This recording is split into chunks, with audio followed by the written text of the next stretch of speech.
Good evening, everybody. How y'all doing? Matt, what's going on, sir? It is a fine Monday evening here. My name is Stuart Davis, and I am your host, Flawed Man of God.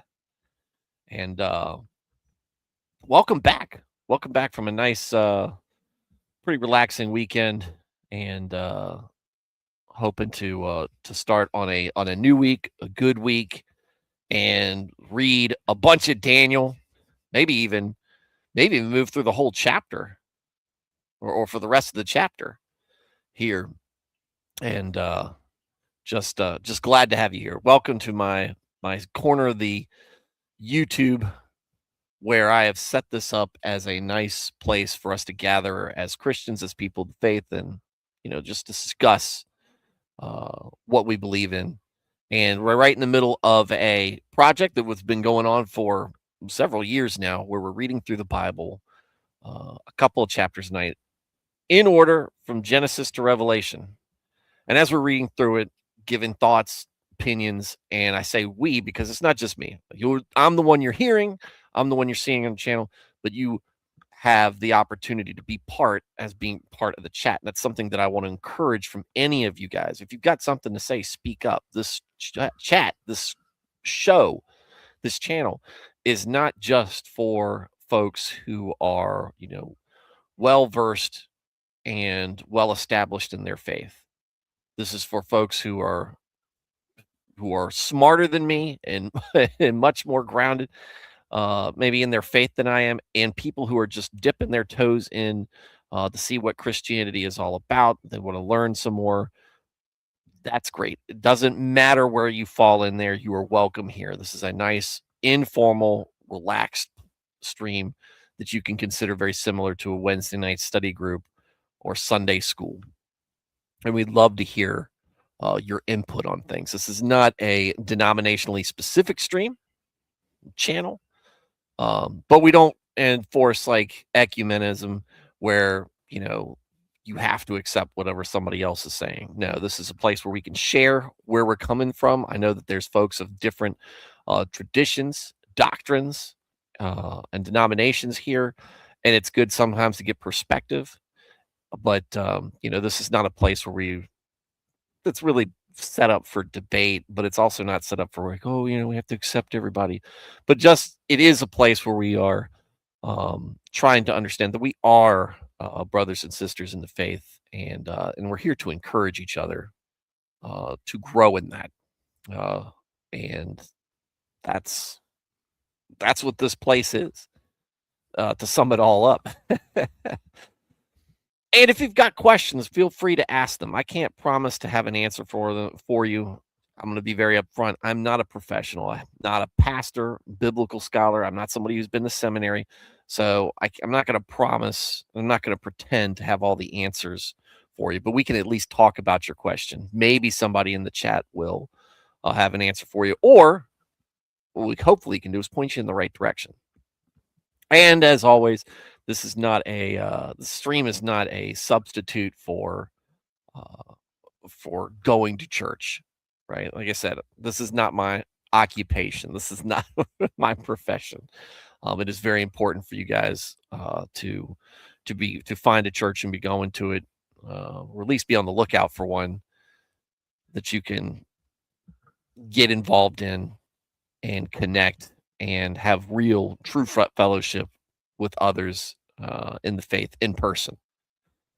So, that said, how's everybody doing this evening? What's going on, Matt? Glad to see you. Stream started a couple of minutes late today, but it's not a big deal. Very excited to get started with this. We have been in one of my favorite books of the Bible. That's Daniel. And we have just come back really from his friends getting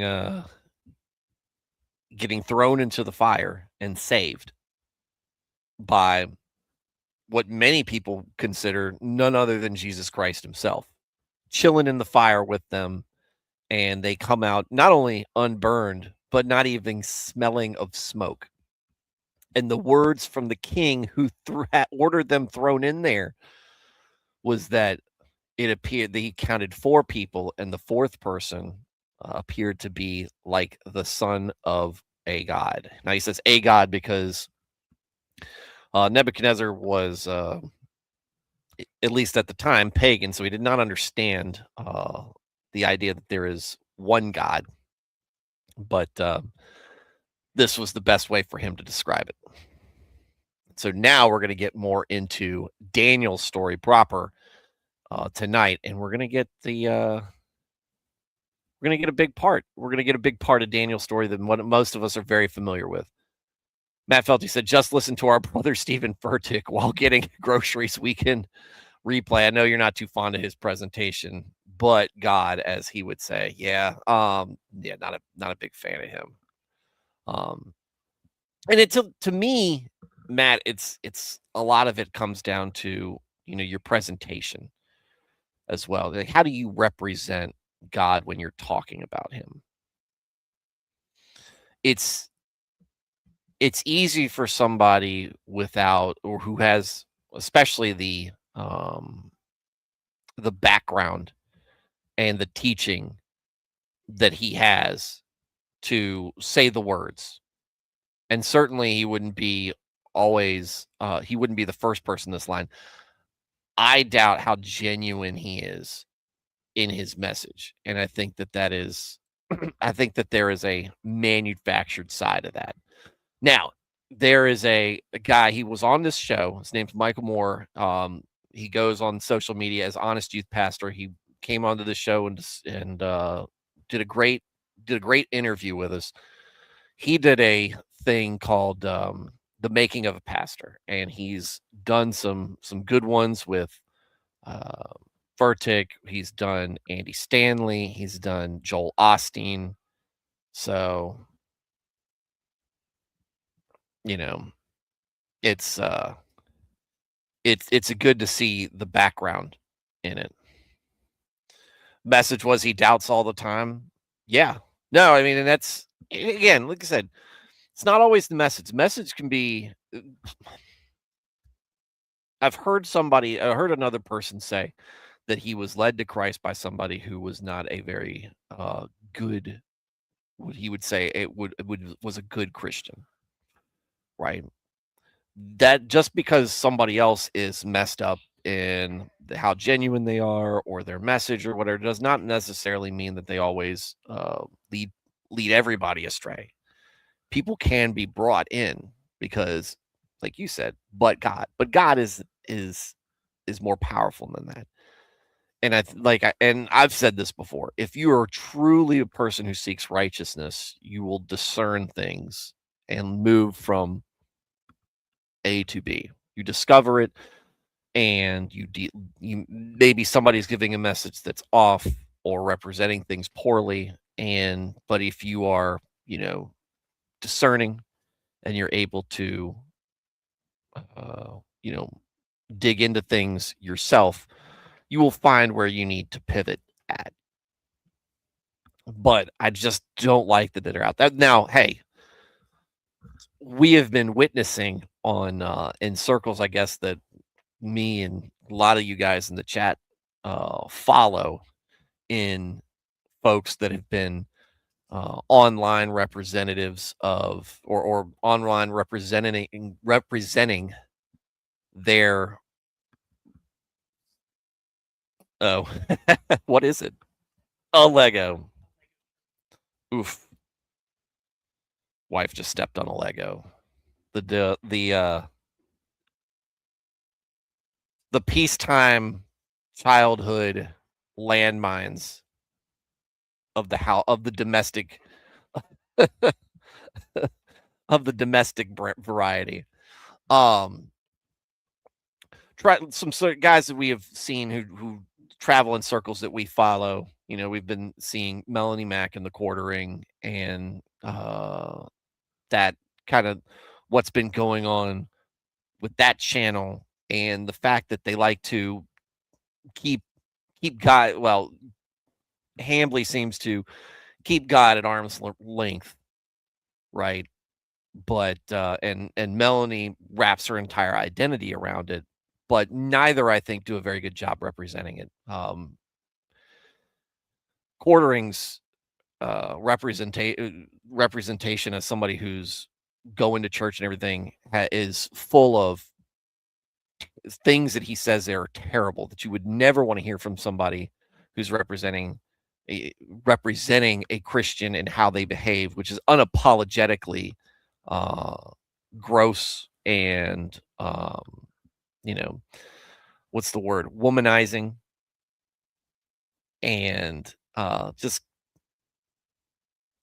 very and questionable behavior.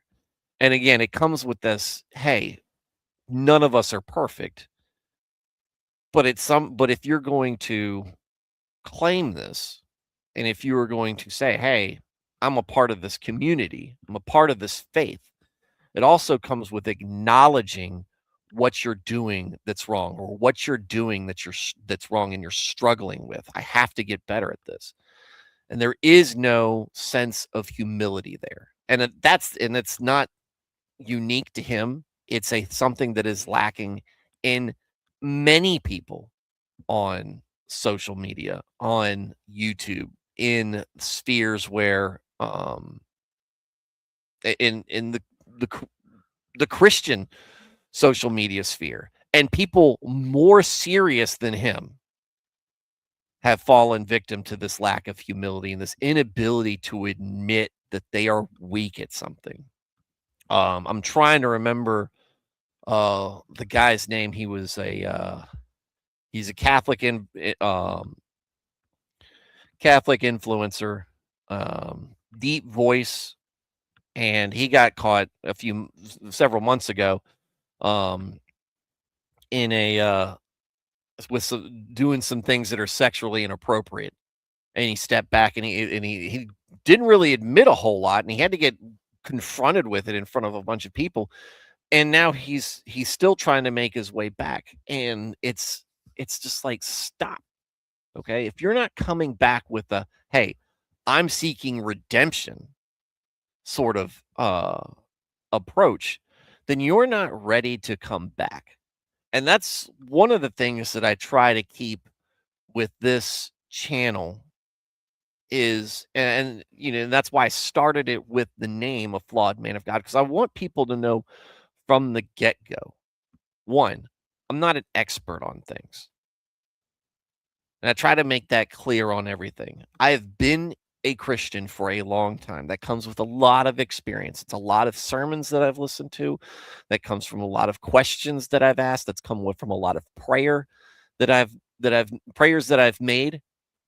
Some answered, some I don't know if they were or not. There's come with my own doubts, as Matt, as you mentioned that Furtick was talking about. It's come from lessons learned and things that I've seen, the miracle of life, the tragedy of humanity at each other, killing each other. I've witnessed much, right? But that doesn't mean I am an expert on theology. Now, I believe that I'm making the best decisions as far as where I need to go in my spiritual walk that I can.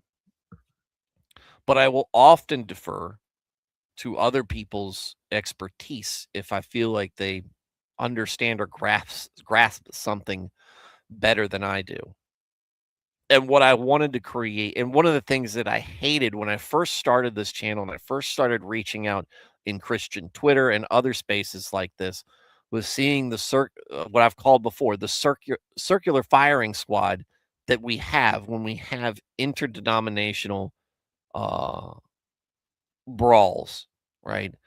There are some people who have genuine brotherly affection for folks who do not belong to their particular doctrine or denomination, but they're close enough um, that they understand there's kinship there, and you can be rowdy to a degree with that where you're horsing around with some arguments and memes and jokes and everything, and we can all get that. There are other people who are genuinely hostile to folks for no other reason than they interpret something maybe the same way, but in different words. Or they have a different take on something that isn't a salvation issue.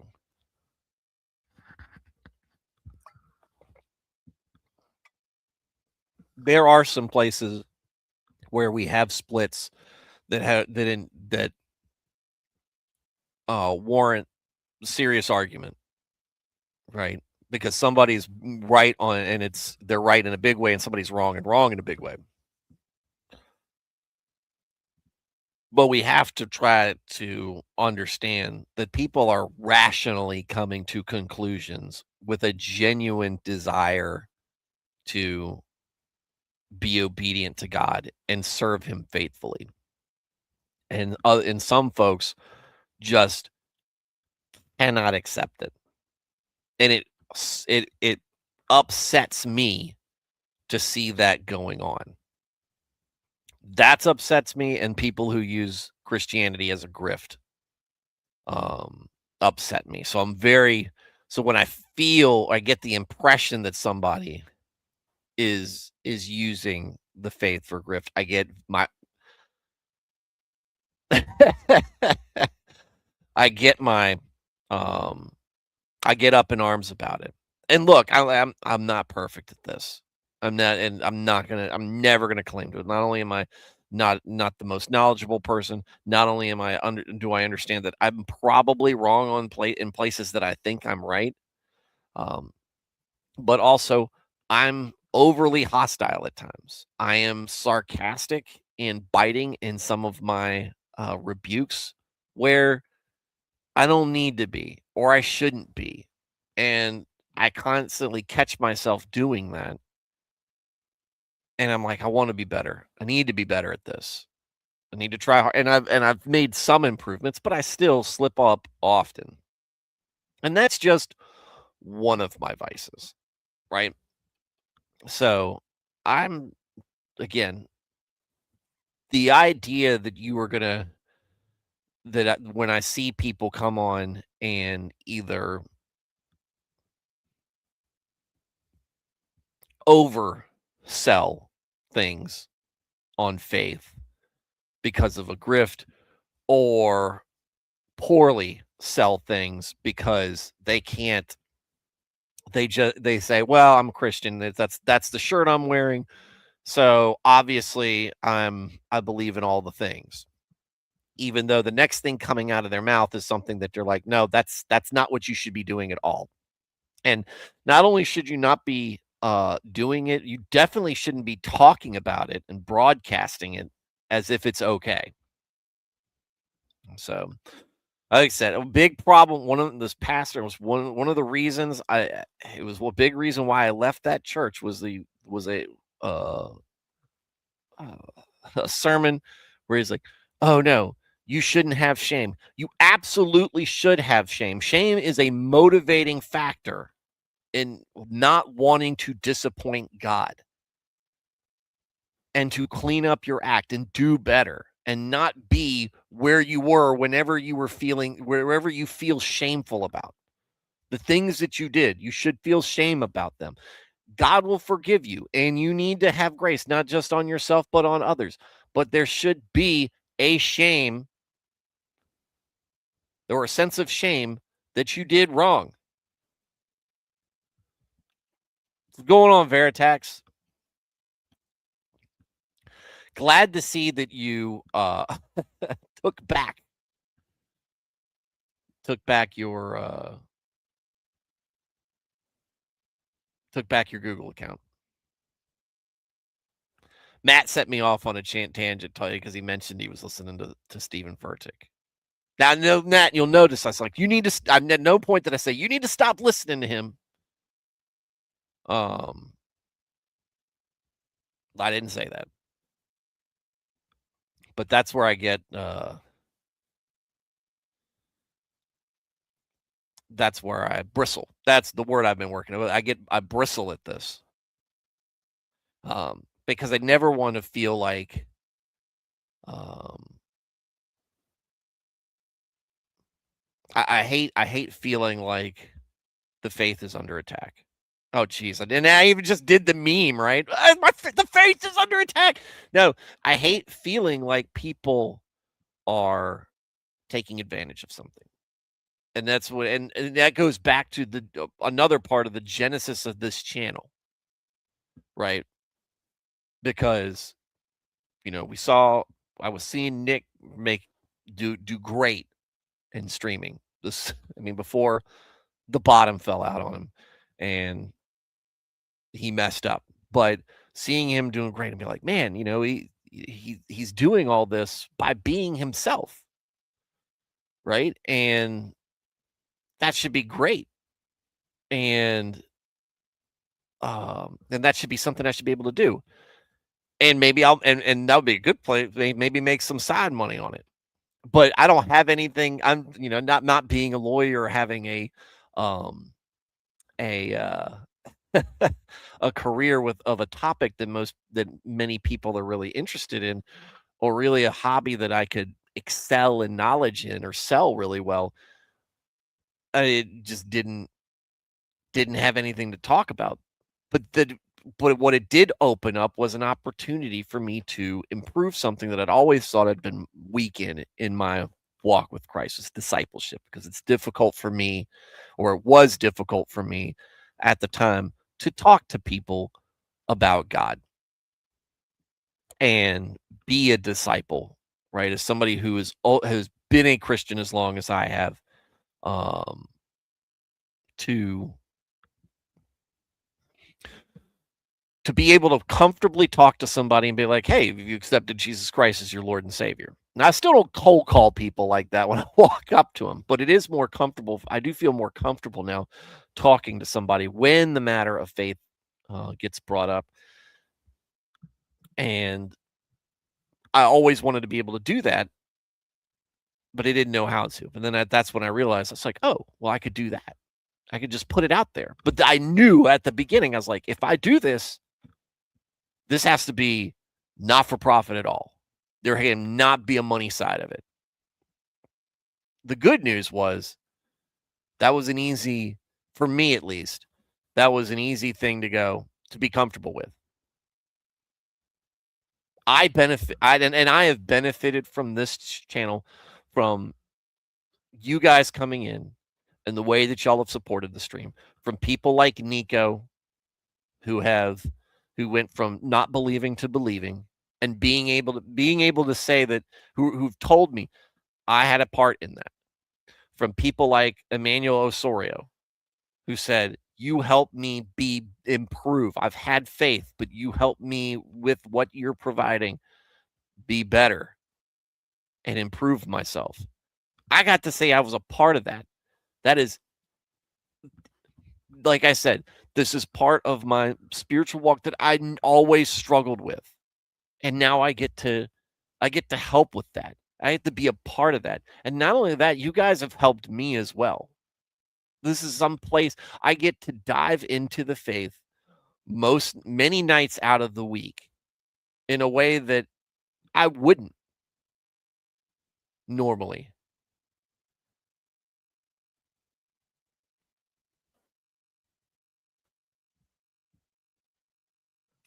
It's it's a profound thing for me to have that feeling and knowledge. There is not a monetary value that you could put on that. And there is not I wouldn't. Not for all of Stephen Furtick's wardrobe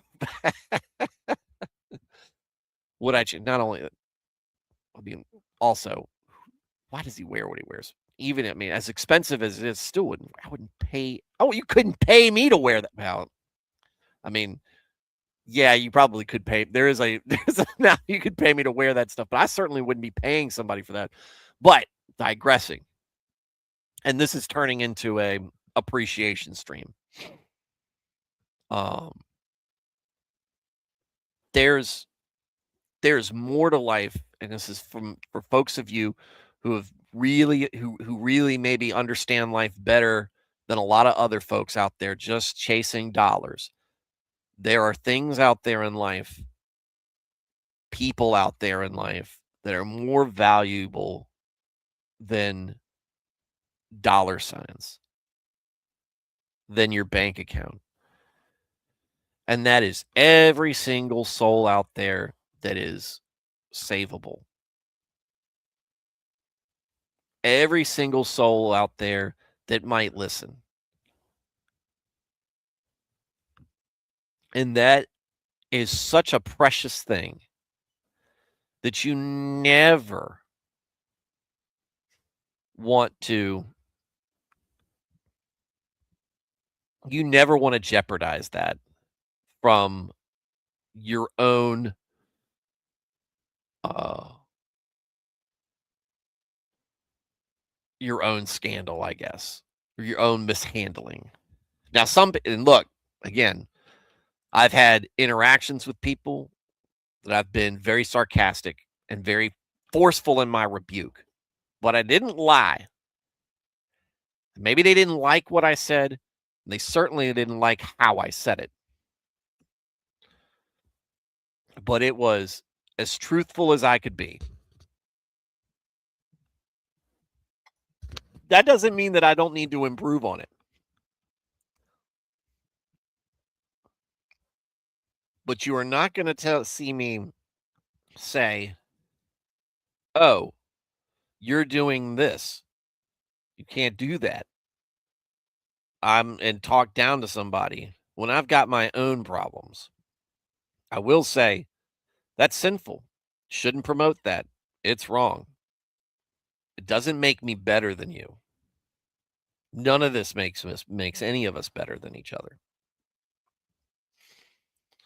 But there is a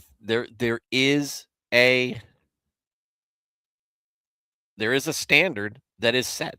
It is set in scripture for us to understand and listen to and adhere to and to strive for. And we don't bend that or break that or compromise that because somebody is upset about it. The standards will make you feel uncomfortable if you are comfortable in that sin. Right? If you are if you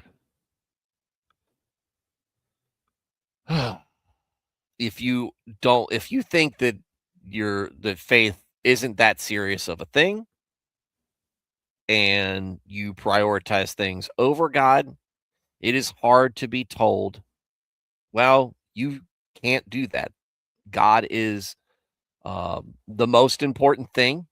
He is the preeminent being in the universe. He created the universe. He created you, me, and everybody and everything around us that we understand and all the ways that it interacts.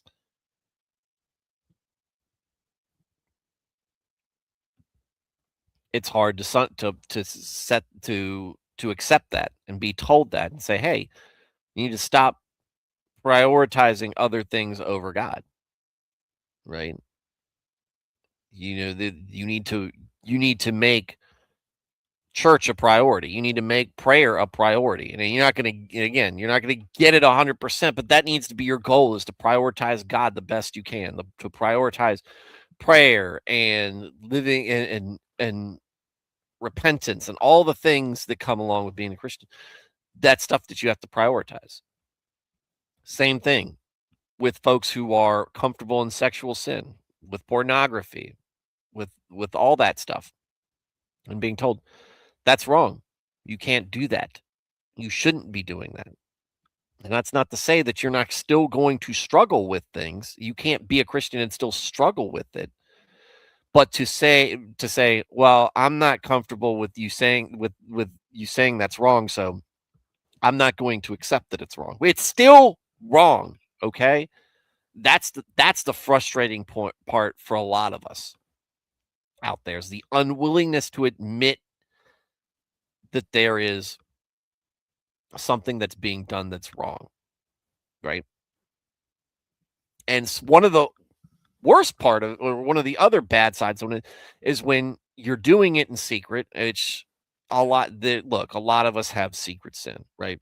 Doing it in secret, getting caught, pretending that you weren't doing it, lying about whether you were doing it, and then once you can't deny it anymore because the cat's all the way out of the bag, that you take a few months away and come back and go, okay, I'm okay now.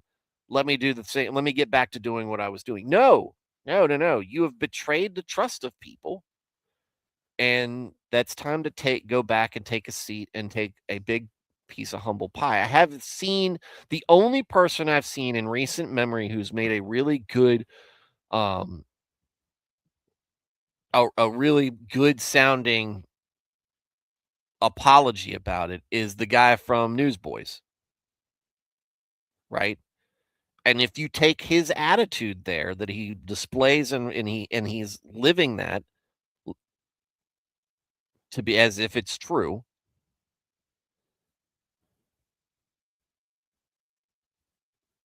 then you can still speak and try to be an example to other people. Be like, look, I've been in the dark places. I've been hiding it. I've been living a lie.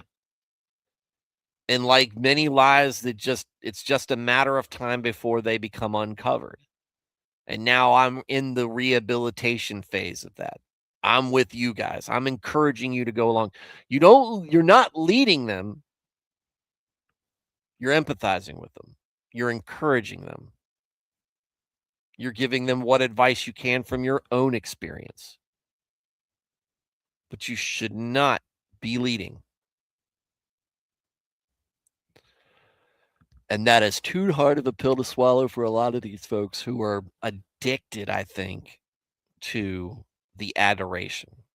One of the things that is difficult for pastors, I think, when they become very popular is to understand that they can never be bigger than the faith. And they should never feel as if they are bigger than the faith. And the moment that they're standing, their position in the church is bigger than the faith is the moment that they need to step down. But so often, even with David,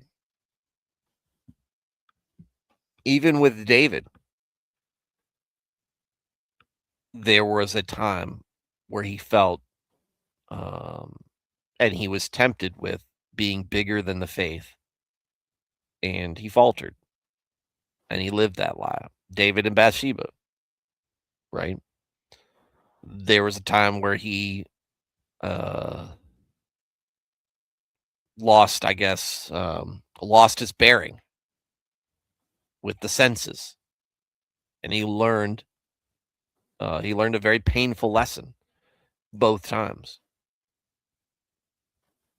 But his reaction was to humble himself.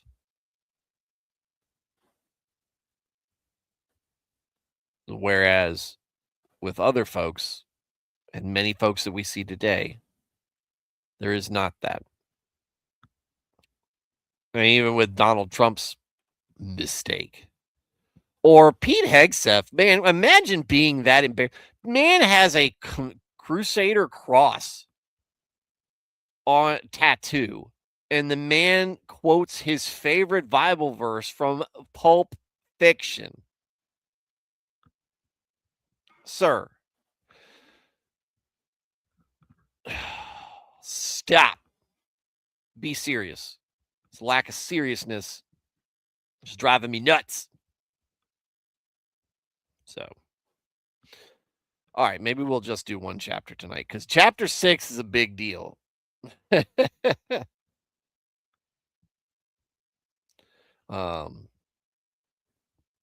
all that to say that, I'm continuously concerned about people taking advantage of other people's naivete and other people's vulnerability when it comes to their faith.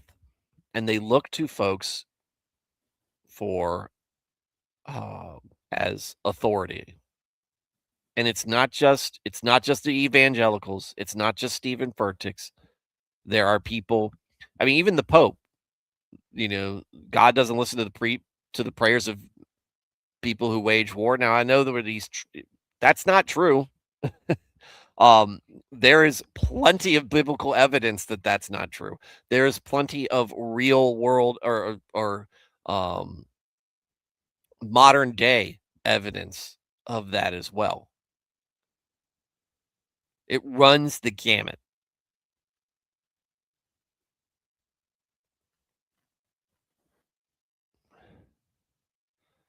So, look, hey, Matt, we've been reading through this, right?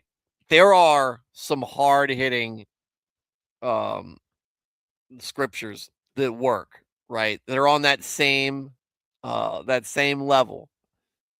Just be right about it. Out of all the people, don't go Hollywood with it. All right, let me get back in the chat. Yeah, Veritex, sorry to hear about the job. I know you reached out to me earlier about that. Like I said, man, things just have not been falling in Veritex's favor, at least on the surface. Like I said, I lost my job at one point and it set me up for a much bigger and better place in my life when it happened. Said, frankly, I stopped watching the quartering content when I realized the vast majority was overblowing rage bait and I didn't need it anymore. Frankly, I've actually never watched his show. The only thing I've seen is clips. And because I watch Kino Casino um and sometimes mad at the internet. But, and I'm not trying to go into the allegations of whatever, right, that's going on, which is bad, big if true, right? But the when you hear what he has to say about his own life himself, when you hear his own words about what he says and the things that he does and the things that he thinks and the way that he behaves, and you go, you can't do this. And then Melanie Mack coming in to say that because he's given his life to Christ, he's under attack. No, a lot of this stuff, the thing that upsets me with him is because I'm not on the gossip side, but just listening to what he broadcasts is a poor reflection of things. And you can't just say, well, I believe in Jesus now, and I'm not going to change any of the ways that I live my life and think that that's okay. To think that people like me are going to accept that and we're going to sit down and be quiet about it. It's stupid. I didn't like it when Nick did it because he was dead wrong and all that stuff when he was making those stupid podcasts where he was reading from the Bible and talking about how David was an a-hole. And the fact that I felt like he was trying to justify stuff that he had gotten wrong because he had gotten over his skis. It pisses me off. The fact that you can try to, well, if I reinterpret the Bible to do this stuff, right, then I can get away with the things that I want to get away with. And then getting mad and then attacking Christians who are trying to say that's not what we believe, that's not right. And you as a literal nobody, um theologically, why in a from a theological standpoint, don't get to say, well, this is right now because I think it is.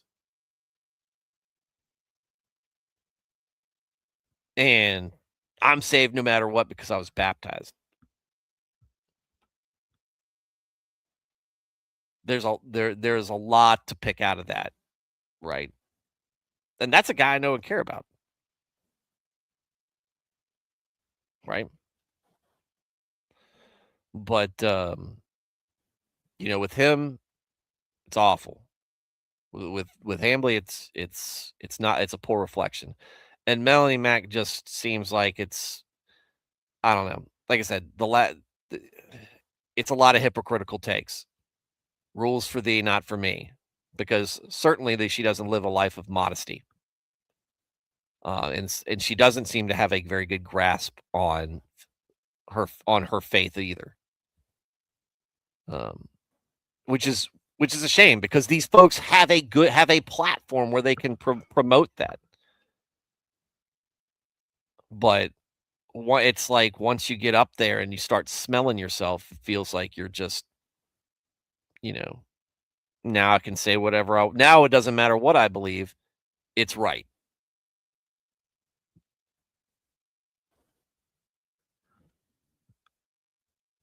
Hopefully that is hello everybody and you just typoed instead of help everyone. But if you need help, okay, there we go. Hello everyone. Help everyone.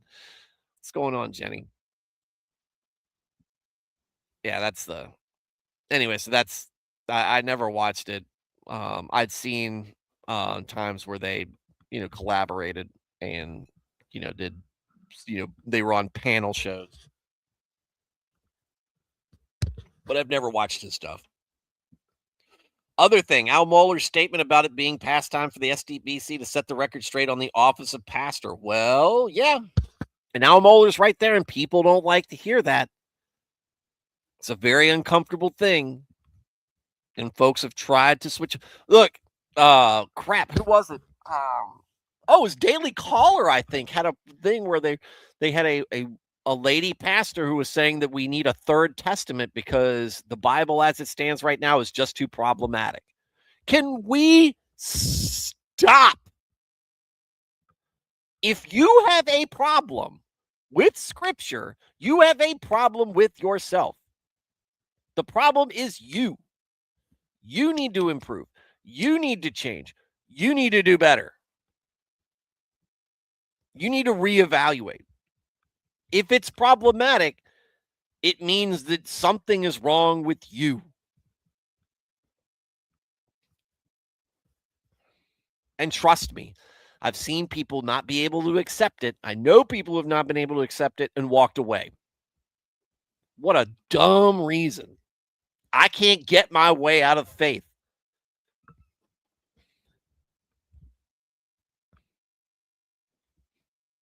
But Al Mohler's 100% right. They need to just rip the Band-Aid off on that. Establish it, and we need to figure out how much of the Southern Baptist Convention is serious about being true to Scripture and true to God.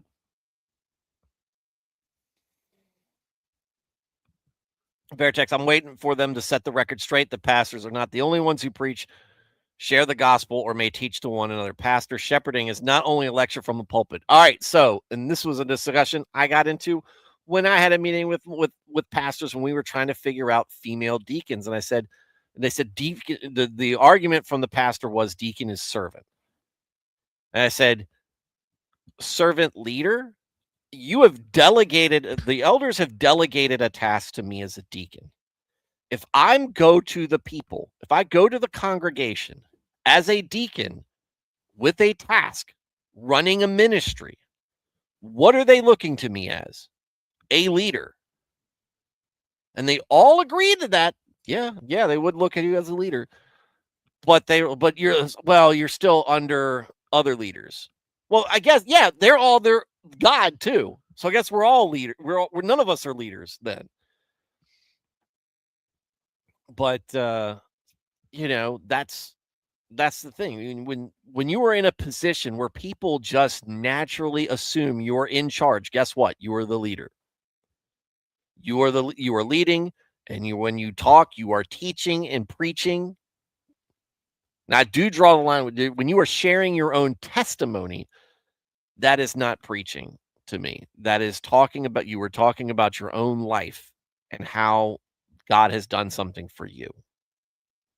Or you are sharing something that you have witnessed yourself. Testimony is not preaching.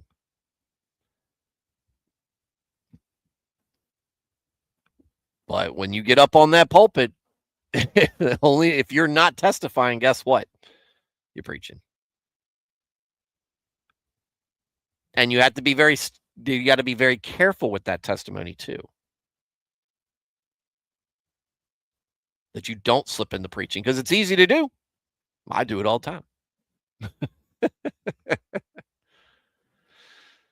I feel like until that's made clear, there will continue to be confusion about the specific service of shepherd pastor and general sharing and spreading of the gospel. Well, there is. There's that all across, um, especially Protestant circles. Um, Presbyterians, man, Presbyterians, Methodists, man, there's all sorts of crazy stuff going on. The ELCA, if you want to lump them in with Lutherans, there's all sorts of crazy stuff going on over there. What about Pentecostals? Before somebody puts that in the comments.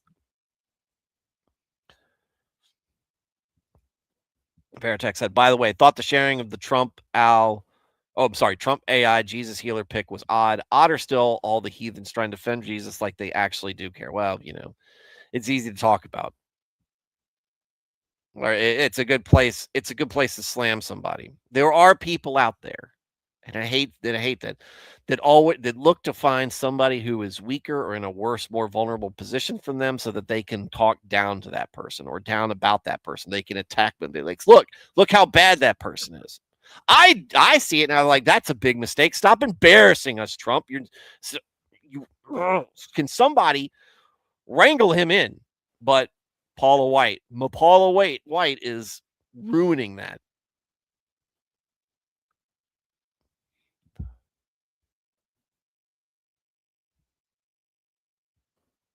As a kid, I never would have understood female deacons. Most deacons, their wives came alongside to assist their husbands in what they needed to do to a degree. Yeah, well, I was riled up before you got here, Vertex. There were women who served in a role that was similar to like an assistant to a deacon, I guess you would say. And they became nuns when the early church really started to try to flesh it out and figure it out, where, some of the churches were doing this. They said, look, there are still things, we need women to help assist with baptizing women because there's a modesty issue there. Because a lot of times back then, people were baptized naked, right? So with the modesty issue, you'd have another woman assist with the baptism, right? And there are things that, because of modesty issues, you do need women in certain roles with the church. There is a place for women um, in everything. They're half they're half of God's creation of humanity, right? They belong. Um, but there's a purpose there. So, and what they ended up deciding was like, yeah, where we have priests, we also have nuns. Right. And that was mostly relegated to women who had not yet been married and women who had been widowed. Right. And so it was a good place for them to be looked after by the church, by being in effect wards of the church, before being a wife and a mother, and then after being a wife and a mother. So God says, look out for orphans and widows, right? And this was a way for them to give back as well. So we had 3 deacons, and if someone needed food, deacon's wife often did that cooking because cooking's usually better. And the deacon would then transport it to the family in need. Yeah, yeah. I mean, look, the helping out and the service part of things is not something that is limited to men, right? Again, like I said, women serve a role within the church, within the faith, within the congregation, and it's not just a place you be quiet. There is genuine service, there's genuine testimony, there's genuine help to be rendered, right? So, but it's not enough for some folks. Well, I can do more. Why don't you do what we're told? What you're okay with doing? Okay. what is outlined for us. Okay. Again, pride. Pride. It's not just pride. Is not just a dude thing.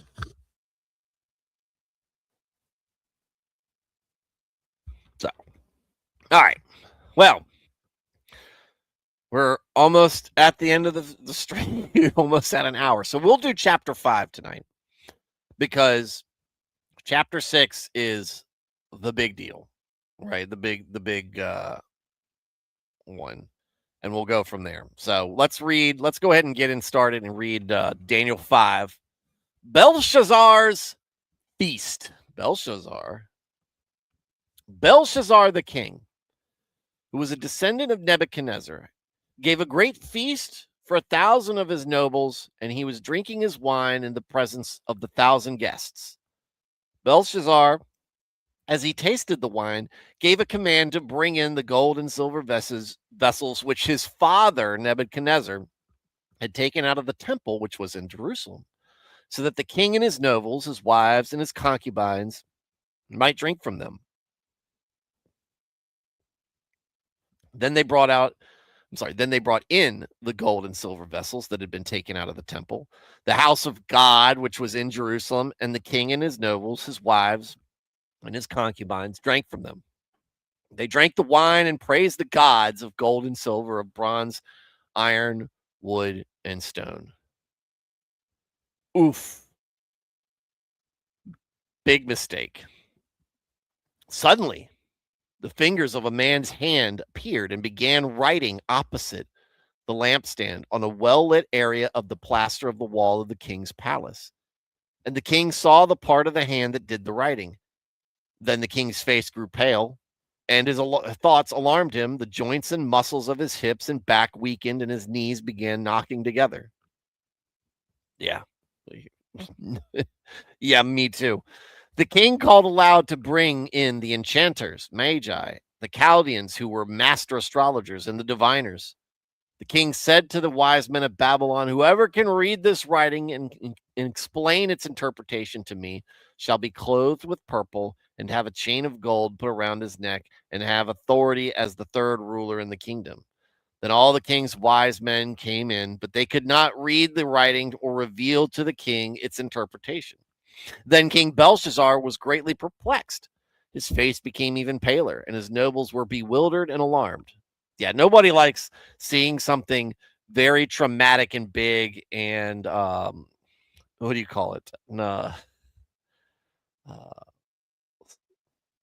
not superstitious. Supernatural. Something very supernatural happened. And then when you call the people who are supposed to understand the supernatural, nobody understands what's going on. Now, you would think, being the son of Nebuchadnezzar, he would have just gone right for the guy that always has the answers. Now the queen mother, overhearing the excited words of the king and his nobles, came into the banquet area. The queen mother spoke and said, "O king, live forever. Do not be alarmed at your thoughts or let your face be changed. There is a man in your kingdom who is a spirit of the holy gods, and in days of your father, illumination, understanding, and wisdom like the wisdom of the gods were found in him.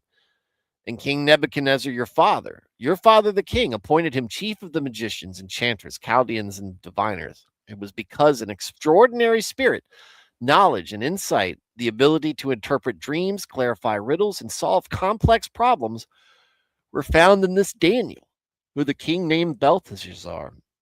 Now let Daniel be called, and he will give interpretation." Man, imagine sounding that much like a heathen when you were in the presence of somebody so godly as Daniel. Unfortunate. But Queen says there's a commotion going on. What's going on? She realizes, like, oh, well, you know, don't you remember this guy? Daniel, he helped your dad out a ton to the point where, like, he was in charge of all the people you just called in. Wonder what Daniel's been doing all this time. That would be a nice, interesting thing. What happened in the in between? Because it feels like he's a footnote in their history, right? Or maybe that's just he was so unnerved. Maybe Beltish. Wait, Belshazzar's was so unnerved that he made that mistake. He just didn't think of it. Then Daniel was brought in before the king, and the king said to Daniel, "Are you that Daniel who is one of the sons of the exiles of Judah, whom my father the king brought from Judah? I have heard of you that a spirit of the gods, sir, God, that a spirit of the gods is in you, and that illumination, insight, and extraordinary wisdom have been found in you. Now the wise men and the enchanters were brought in before me so that they might read this writing and reveal its meaning to me, but they cannot give the interpretation of the message. But I personally have heard about you that you are able to make interpretations and solve complex problems. Now, if you are able to read the writing and read its interpretation to me, you should be clothed with purple and have a chain of gold put around your neck, and you shall have authority as the third ruler in the kingdom." Yeah. Get a big gold chain around your neck. It'd be Flavor Flav, Danny Dave, right?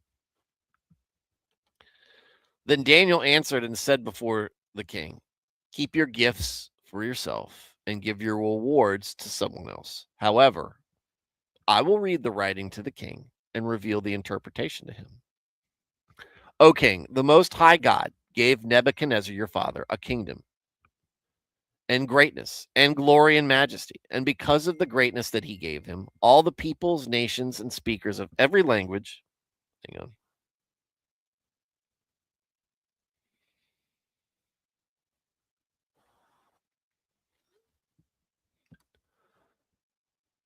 start this over. Keep your gifts for yourself and give your reward to someone else. However, I will read the writing to the king and reveal the interpretation to him.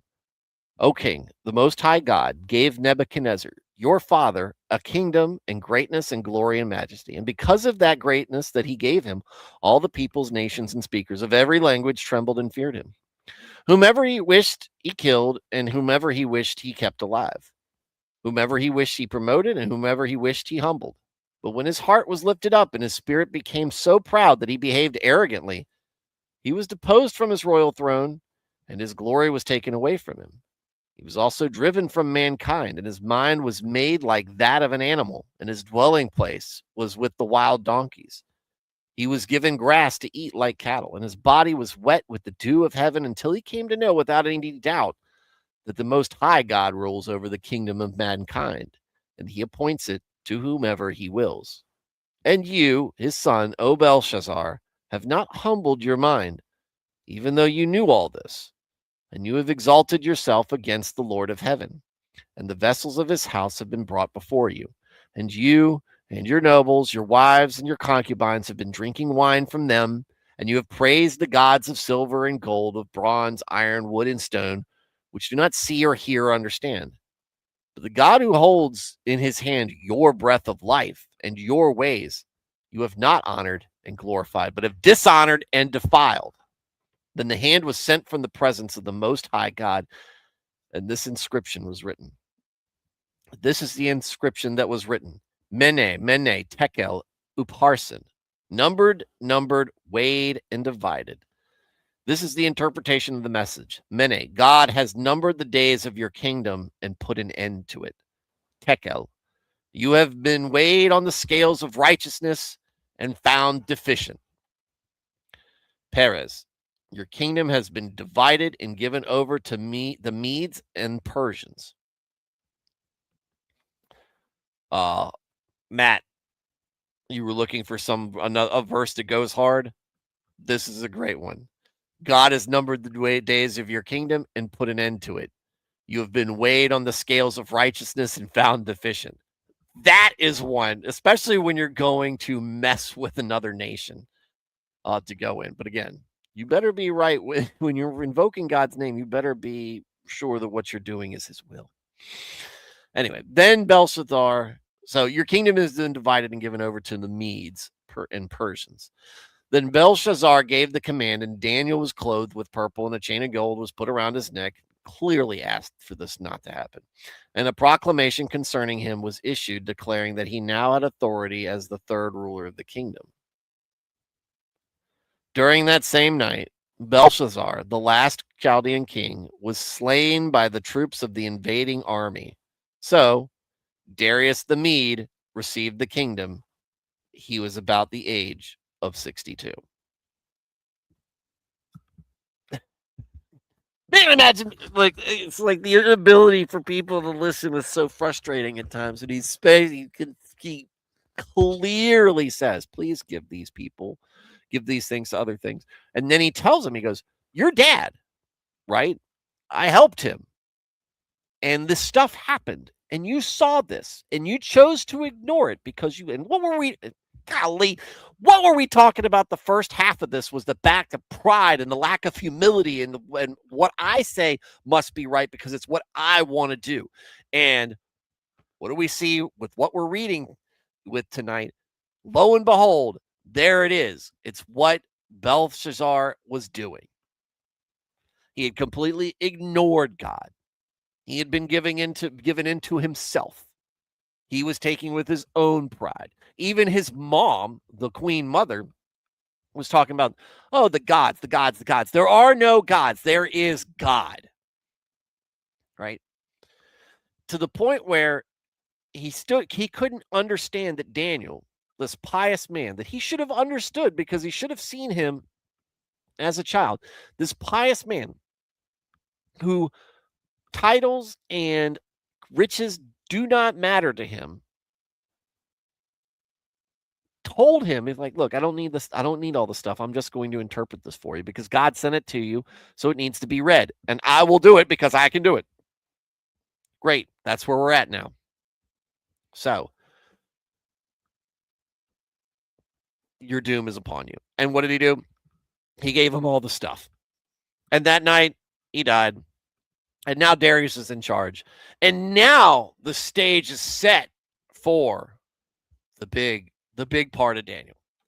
So some footnotes here real quick. Gold utensils have been used in the temple, blah, blah, blah. Nabonidus was first. Belshazzar, his son, was second.